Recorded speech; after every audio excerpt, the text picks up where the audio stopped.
Good morning students, welcome back. कल की class में अपने ने बात की थी फैक्टर्स अफेक्टिंग डिमांड के बारे में। तो उसमें से अपने ने क्या किया था, दो फैक्टर्स के बारे में देख लिया था कि कैसे कैसे इफेक्ट डालते हैं डिमांड पे।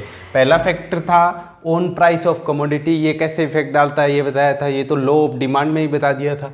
दूसरा फैक्टर था प्राइस ऑफ रिलेटेड गुड्स, जिसमें मैंने बताई थी कि रिलेटेड गुड्स दो टाइप्स की होती है, सब्स्टिट्यूट और कॉम्प्लीमेंट्री गुड्स, और उनकी प्राइस का कैसे कैसे उनकी डिमांड पे इफेक्ट पड़ता है ये भी मैंने बता दिया था। आज अपने बात करेंगे तीसरे फैक्टर की, कंज्यूमर्स इनकम। कंज्यूमर्स की इनकम का डिमांड पे क्या इफेक्ट पड़ता है ये देखेंगे आज। मैंने पहले ही बोला था कि आप जिस भी फैक्टर का इफेक्ट देख रहे हो तो उसमें केवल आपको ये सोचना है कि केवल वही फैक्टर चेंज हो रहा है, बाकी सब कुछ कांस्टेंट है। अगर आप इनकम में चेंज का इफेक्ट देखोगे तो ये बाकी के जो फैक्टर्स है ये सारे के सारे कांस्टेंट है, ये एज्यूम करके चलोगे, क्योंकि सब के सब अगर एक साथ में चेंज होगे तो अपने ये पता ही नहीं कर पाएंगे कि डिमांड पे कैसे क्या इफेक्ट पड़ेगा। इसलिए अगर इनकम का इफेक्ट देखना है तो आप ये एज्यूम करोगे केवल कंज्यूमर की इनकम है उसमें चेंज हो रहा है, तब डिमांड पे कैसे इफेक्ट पड़ेगा। तो देखिए, जाहिर सी बात है कि कंज्यूमर की इनकम बढ़ती है, नॉर्मली आप सोचोगे कि वो ज़्यादा माल खरीदेगा और डिमांड भी इंक्रीज होगी, पर सब गुड्स के लिए ऐसा नहीं होता। कंज्यूमर की इनकम का इफेक्ट डिमांड पे पॉजिटिव भी होता है और कुछ गुड्स की डिमांड पे नेगेटिव इफेक्ट भी होता है, वो देखेंगे कैसे कैसे होता है। तो इसका मतलब कंज्यूमर की इनकम और सभी गुड्स की डिमांड में पॉजिटिव रिलेशन नहीं होता, कुछ गुड्स की डिमांड में पॉजिटिव रिलेशन होता है, कुछ में नहीं होता। कैसे नहीं होता, कैसे होता है वो देखते हैं। जैसे कि अपने क्या करते हैं, दो टाइप की गुड्स लेते हैं इनकम इफेक्ट को समझने के लिए, ताकि अच्छे से आपको समझ में आ जाए। एक तो आप ले लो नॉर्मल गुड्स और एक आप ले लो इंफीरियर गुड्स। एक तो हो गई अपनी नॉर्मल गुड्स और एक हो गई अपनी इंफीरियर गुड्स। इन दोनों गुड्स पे कंज्यूमर की इनकम का अलग अलग इफेक्ट पड़ेगा, एक जैसा इफेक्ट नहीं पड़ेगा। पहले तो आपको ये बता देता हूँ नॉर्मल गुड्स कौन सी होती है। नॉर्मल गुड्स वो होती है जिनकी क्वालिटी अच्छी होती है, नॉर्मल क्वालिटी होती है, घटिया नहीं होती, जो रात दिन अपने काम लेते हैं, पर ऐसी क्वालिटी नहीं है कि एकदम सस्ती मिलती हो, वो गुड्स नहीं होती। जबकि इंफीरियर गुड्स होती है घटिया क्वालिटी की गुड्स, मतलब ऐसी गुड्स जो एकदम चीप मिलती है, सस्ती मिलती है, और जिनको ज़्यादातर गरीब लोग हैं वो काम में लेते हैं, जिनके पास पैसे कम होते हैं। अब देखते हैं कि नॉर्मल गुड्स की डिमांड पे इनकम का क्या इफेक्ट पड़ता है। तो गाइस, नॉर्मल गुड्स की डिमांड पे इनकम का पॉजिटिव इफेक्ट होगा अगर इनकम इंक्रीज हो रही है, मींस पॉजिटिव रिलेशन है। If consumers income increase, demand of normal goods also increase, and if consumers income decrease, demand of normal goods also decrease, means there is positive relation between consumers income and normal goods demand। तो ये देखो आप कैसे होता है। Normally एक consumer है, उसकी इनकम का कैसे डिमांड पे इफेक्ट पड़ता है वो देखते हैं। कंज्यूमर की इनकम और उसका डिमांड पे इफेक्ट, वैसे तो मैंने पहले बताया था जब आपको मैंने शिफ्ट के बारे में बताया था कि कंज्यूमर की इनकम अगर इंक्रीज होती है तो डिमांड का शिफ्ट होता है। अपने रिलेशन देख रहे हैं यहाँ पर, तो अपने क्या करते हैं, वाई एक्सिस पे कंज्यूमर की इनकम ले लो आप और एक्स एक्सिस पे ले लो डिमांड। अब देखते हैं कि इनकम इंक्रीज होने पे डिमांड पे क्या इफेक्ट पड़ता है। किसकी डिमांड पे? नॉर्मल गुड्स की डिमांड पे, ना कि इंफीरियर गुड्स की। उसके बारे में बाद में बात करेंगे, पहले नॉर्मल गुड्स की डिमांड देखते हैं। इनिशियल इनकम आप एज्यूम कर लो जैसे कि वाई है, और कुछ डिमांड एज्यूम कर लो, ये हो गई जैसे क्यू आपकी इनिशियल डिमांड है। अब जैसे इनकम इंक्रीज होगी, जैसे इनकम इंक्रीज होकर वाई से वाई वन हो गई, तो मैंने क्या बोला था, नॉर्मल गुड्स की डिमांड भी इंक्रीज होगी, नॉर्मल गुड्स की डिमांड भी इंक्रीज होगी। कितनी भी इंक्रीज हो सकती है वो ज़रूरी नहीं है। अब देखो आप, जब इनकम इंक्रीज हुई तो डिमांड भी इंक्रीज होकर क्यू से क्यू वन हो गई, मीन्स इन दोनों में, किन में, इनकम में और किसी नॉर्मल गुड्स की डिमांड में पॉजिटिव रिलेशन अपने सामने आया। और ये रिलेशन आप इस प्रकार से शो कर सकते हो, मीन्स अगर इनकम के साथ में अगर आप डिमांड कर देखो तो वो कैसे बनेगा, नॉर्मल गुड्स का डिमांड कर अपवर्ड स्लोप वाला बनेगा। ये तो था किन गुड्स के लिए, नॉर्मल गुड्स के लिए, कि अगर इनकम इंक्रीज होगी तो नॉर्मल गुड्स की डिमांड भी इंक्रीज होगी, और अगर इनकम डिक्रीज हो जाएगी तो एकदम इसका उल्टा हो जाएगा। जैसे कि इनिशियल इनकम आप एज्यूम कर लो y1 और इनिशियल डिमांड आप एज्यूम कर लो q1। अगर इनकम डिक्रीज होकर y हो गई तो डिमांड भी कुछ ना कुछ जरूर डिक्रीज होगी, जैसे कि q तक डिक्रीज हो गई। इसका मतलब है इनकम डिक्रीज होगी तो डिमांड भी डिक्रीज, इनकम इंक्रीज होगी तो डिमांड भी इंक्रीज। लेकिन किसकी डिमांड? केवल नॉर्मल गुड्स की डिमांड के बारे में बात कर रहे थे अपने। अब देखते हैं इंफीरियर गुड्स पे क्या इफेक्ट पड़ता है, उसके साथ इनकम का कैसा रिलेशन है। तो मैंने पहले बोला था कि इसमें पॉजिटिव रिलेशन नहीं होता। कैसे नहीं होता?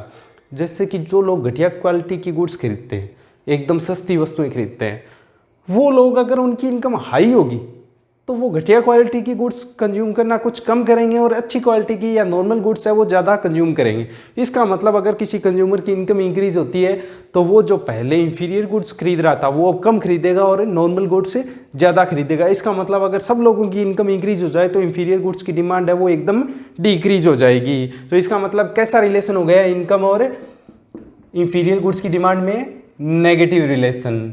तो वैसे ही अपने देखते हैं, जैसे कि ये इनिशियल इनकम ले ली और ये अपने डिमांड लिए किन की?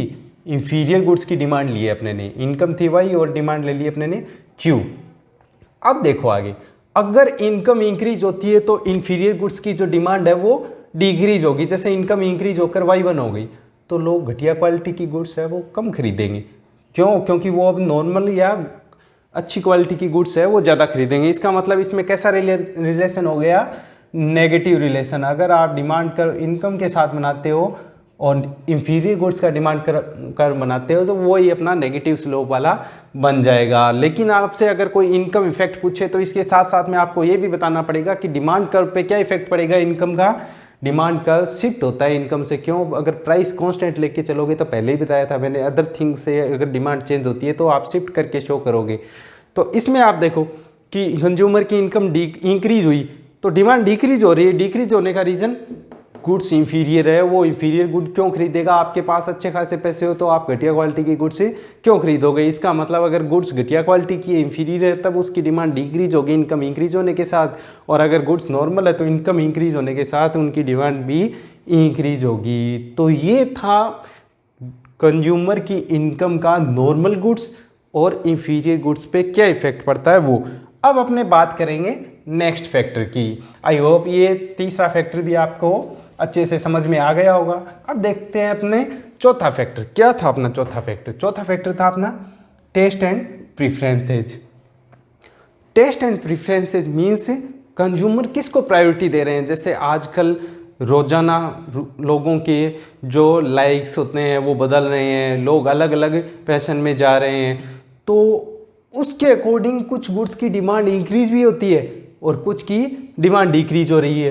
तो दो टाइप से चेंज होता है, एक तो ये फेवरेबल और एक अगेंस्ट।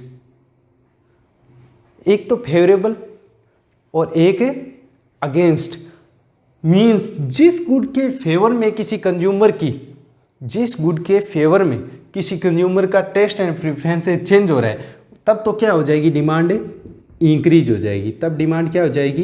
इंक्रीज। और जिसके अगेंस्ट हो रहा है उसकी डिमांड डिक्रीज हो जाएगी। आपने देखा होगा बहुत सारी पुरानी चीज़ें जो लोग धीरे धीरे छोड़ते गए। क्यों छोड़ा? क्योंकि उनके टेस्ट एंड प्रेफरेंसेज है वो चेंज हो गए, उनको कुछ नया चाहिए था। इसका मतलब जो पुरानी चीज़ें हैं उसके अगेंस्ट में चेंज हुए टेस्ट एंड प्रेफरेंसेज, तो उनकी डिमांड क्या हुई? डिक्रीज। और जो नई चीज़ें हैं जैसे कि आजकल नए नए मोबाइल है, टच स्क्रीन मोबाइल है, उनके फेवर में चेंज हुआ इसलिए उनकी डिमांड क्या होगी? उनकी डिमांड इंक्रीज हो गई। तो इसका मतलब है जिन गुड्स एंड सर्विसेज के फेवर में चेंज होंगे टेस्ट एंड प्रेफरेंसेज उनकी डिमांड तो इंक्रीज हो जाएगी, और जिनके अगेंस्ट मींस लोग उनको कम पसंद करना स्टार्ट कर देंगे उनकी डिमांड हो जाएगी डिक्रीज। केवल इतना ही बताना है आपको। अगर आपको इसमें ज़्यादा बताना हो तो डायग्राम बना के कैसे बताओगे आप? ये जो टेस्ट एंड प्रेफरेंसेज है इनको आप डायग्राम में तो शो नहीं कर सकते, इसलिए आप डायग्राम में तो वही प्राइस लोगे और क्या इफेक्ट पड़ जाएगा डिमांड कर्व पे। जैसे ये डिमांड कर्व शिफ्ट होगा, या तो लेफ्ट वार्ड शिफ्ट होगा या राइट वार्ड शिफ्ट होगा। बिकॉज जैसे आप प्राइस लोगे और डिमांड लोगे तो वैसे ही चेंज करके दिखाना पड़ेगा, ऐसे नहीं करके दिखा सकते आप जैसे कि एक्सटेंशन कंट्रैक्शन में दिखा रहे थे। प्राइस तो चेंज हो ही नहीं रहा है, इसमें प्राइस चेंज नहीं हो रहा तो क्या होगा? प्राइस कांस्टेंट रहेगा और डिमांड इंक्रीज डिक्रीज हो रही है, किसकी वजह से? टेस्ट एंड प्रेफरेंसेस की वजह से। तो डिमांड कर्व क्या होगा? शिफ्ट होगा, या तो लेफ्टवर्ड हो सकता है, डिक्रीज होने पे लेफ्टवर्ड शिफ्ट होगा और इंक्रीज होने पे राइटवर्ड शिफ्ट होगा। ये बात मैंने पहले ही बता दी थी कि प्राइस के अलावा अदर थिंग्स से डिमांड चेंज होगी तो डिमांड कर्व में शिफ्ट होगा। अगर बाई चांस आपसे डिमांड कर्व पे इसका इफेक्ट पूछ ले टेस्ट एंड प्रेफरेंसेस का, तो आप बता सकते हो शिफ्ट के द्वारा। तो गाइज नेक्स्ट पॉइंट देखो अपना, नेक्स्ट फैक्टर क्या है? Future expectations. वैसे तो ये एक टाइप से अपवाद भी है, वो उसके बारे में अपने आगे चर्चा करेंगे, लेकिन पहले देखते हैं ये फ्यूचर एक्सपेक्टेशंस का कैसे डिमांड पे इफेक्ट पड़ता है। फ्यूचर एक्सपेक्टेशंस का मीन है कि आने वाले टाइम में कंज्यूमर को क्या लग रहा है कि किसी गुड की प्राइस इंक्रीज होगी या किसी गुड की प्राइस डिक्रीज होगी। फ्यूचर एक्सपेक्टेशंस में देखते हैं, प्राइस पे लेके चलते हैं। आने वाले समय के लिए है ये प्राइस, और वो भी इंक्रीज हो डिक्रीज हो, जरूरी नहीं है केवल कंज्यूमर सोच रहा है कि जो प्राइस है उस पर कैसे चेंज आएगा। तो अपने दो टाइप से चेंज मानते हैं कि कंज्यूमर को लगे कि आने वाले टाइम में प्राइस इंक्रीज होगी या फिर आने वाले टाइम में प्राइस है वो डिक्रीज होगी। दो टाइप से चेंज हो सकता है प्राइस में। और तीसरा, वो कांस्टेंट रहना है तब तो उसका कोई इफेक्ट ही नहीं पड़ेगा। अगर फ्यूचर में ये लगे कि किसी कमोडिटी की प्राइस इंक्रीज होने वाली है, किसी कमोडिटी की प्राइस इंक्रीज होने वाली है, इसका मतलब आपको लगेगा आने वाले समय में महंगा हो जाएगा, तो अभी ज़्यादा क्वांटिटी खरीद लेते हैं उसकी। तो ज़्यादा क्वांटिटी खरीदेंगे, इसका मतलब डिमांड भी क्या हो जाएगी? डिमांड भी क्या हो जाएगी? इंक्रीज हो जाएगी। और आने वाले टाइम में ये लगे, ये डिमांड कौन सी है? डिमांड तो प्रेजेंट की है, याद रखना, डिमांड ये प्रेजेंट की है। और जो प्राइस है उसके बारे में सोच रहे हैं फ्यूचर के लिए कि फ्यूचर में अगर प्राइस बढ़ेगा तो ये सोचेंगे कि अभी ठीक है, सस्ता है, अभी ज़्यादा खरीद लेते हैं। तो अगर फ्यूचर में प्राइस बढ़ने के चांसेज है, इंक्रीज होने के चांसेज है, तो प्रेजेंट की डिमांड इंक्रीज हो जाएगी ताकि ज़्यादा स्टॉक कर ले। और फ्यूचर में अगर प्राइस डिक्रीज होने के चांसेज है, जैसे आप सोचते हो कि दिवाली पे नए ऑफर मिलेंगे, न्यू ईयर पे नए ऑफर मिलेंगे, आने वाले टाइम में प्राइस डिक्रीज हो सकती है, तो आप प्रेजेंट डिमांड है उसको क्या कर दोगे? डिक्रीज कर दोगे, ये सोच के कि आने वाले टाइम में अपने को चीप गुड्स मिल जाएगी, अपने इतने ज़्यादा पैसा इस पे खर्च ही क्यों करें। ये सोचकर आप क्या करोगे? आने वाले टाइम के लिए पहले से तैयार हो जाओगे कि हमें ज़्यादा क्वांटिटी आने वाले टाइम में खरीदनी है। तो इसका मतलब प्रेजेंट में आप खरीदना कम कर दोगे, जिसकी वजह से आपकी जो प्रेजेंट डिमांड है वो भी क्या हो जाएगी? डिक्रीज हो जाएगी। बड़ा ही सिंपल है स्टूडेंट्स ये पॉइंट भी। अब नेक्स्ट पॉइंट की बात करते हैं। नेक्स्ट पॉइंट देखो अपना क्या है? Size of population. उससे पहले मैं आपको एक बात बता देता हूं कि ये जो 5 पॉइंट्स आए हैं आपके पहले से लेकर 5th तक, ये जो पॉइंट है केवल इंडिविजुअल डिमांड को डिमांड पे इफेक्ट डालने वाले। तो ये जो फैक्टर है ये केवल और केवल इंडिविजुअल डिमांड पे इफेक्ट डालने वाले फैक्टर है। क्यों? जो फ्यूचर एक्सपेक्टेशंस है उसमें भी एक कंज्यूमर के हिसाब से अपने सोचा, टेस्ट एंड प्रेफरेंसेस में भी, कंज्यूमर्स इनकम में भी और प्राइस में भी, दोनों गुड्स की प्राइस में भी। लेकिन ये जो दो फैक्टर है ये केवल इंडिविजुअल डिमांड पे इफेक्ट डालने वाले नहीं है, क्योंकि देखो आप साइज ऑफ पॉपुलेशन, इसका मतलब ये डिमांड सब कंज्यूमर्स जो मिलकर करेंगे वो डिमांड हो जाएगी। तो ये डिमांड एक इंडिविजुअल कंज्यूमर की तो हो ही नहीं सकती। इसी टाइप से डिस्ट्रीब्यूशन ऑफ इनकम, ये भी पूरे कंट्री की इनकम है उसका डिस्ट्रीब्यूशन कैसे है उस पर बेस्ड है। इसका मतलब ये तो बहुत सारे कंज्यूमर्स के लिए, जबकि ये केवल एक एक कंज्यूमर के लिए थी। और जो एक इंडिविजुअल कंज्यूमर की डिमांड है उसका, उस पर जो इफेक्ट पड़ रहा है वो पूरी मार्केट डिमांड पे तो उसका इफेक्ट पड़ना ही पड़ना है, क्योंकि एक एक इंडिविजुअल कंज्यूमर मिलके ही मार्केट डिमांड को बनाते हैं। इसका मतलब अगर आपसे पूछ ले कि इंडिविजुअल डिमांड पे इफेक्ट डालने वाले फैक्टर्स बताओ, तब केवल आप बताओगे केवल और केवल ये 5 फैक्टर्स। और अगर आपसे पूछ ले केवल डिमांड या मार्केट डिमांड को प्रभावित करने वाले कारक बताओ, तब ये 5 के साथ में 2 और एडिशनल ऐड हो जाएंगे। कौन कौन से? Size of population and distribution of income. अब आप सोचो, पॉपुलेशन वाला तो बहुत ईजी है कि अगर पॉपुलेशन इंक्रीज होगी तो डिमांड भी इंक्रीज होती जाएगी, क्योंकि ज़्यादा लोगों के लिए ज़्यादा गुड्स एंड सर्विसेज की आवश्यकता पड़ेगी, ज़्यादा जरूरत पड़ेगी।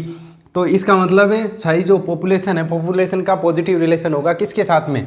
डिमांड के साथ में। अगला है डिस्ट्रीब्यूशन ऑफ इनकम, कि इनकम का डिस्ट्रीब्यूशन 2 टाइप से होता है, एक तो इक्वल डिस्ट्रीब्यूशन, एक अनइक्वल डिस्ट्रीब्यूशन। 2 टाइप से डिस्ट्रीब्यूशन होता है। इक्वल मीन्स लगभग सब लोगों के पास एक जितने से ही पैसे हैं। अगर सबके पास बराबर से रुपए होंगे, इनकम लगभग समान होगी तो कम होगी। क्योंकि बहुत ज़्यादा तो हो ही नहीं सकती, सबके पास इक्वल होगी। और अनइक्वल में क्या होता है, कुछ लोगों के पास बहुत ज़्यादा पैसे हो जाते हैं और कुछ लोगों के पास खाने पीने की चीज़ों के ही पैसे नहीं होते। इसका मतलब अगर इक्वल डिस्ट्रीब्यूशन है इनकम का, तो जो नॉर्मल गुड्स की डिमांड है वो ज़्यादा होगी, या जो कंपलसरी गुड्स है, नेसेसरी गुड्स है, उनकी डिमांड ज़्यादा होगी।